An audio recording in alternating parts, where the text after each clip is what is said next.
Well, there's a lot of reasons that people become homeless, but the one thread that connects them all is the lack of housing.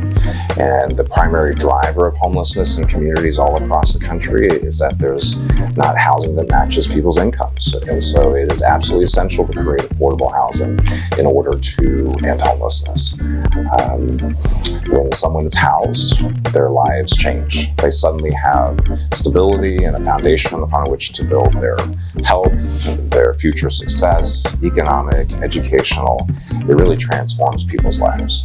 There is no bigger provider of affordable housing in the Fairfax Falls Church community than the Fairfax County Redevelopment and Housing Authority. They're essential partners in this community partnership to prevent and end homelessness. They've provided permanent supportive housing.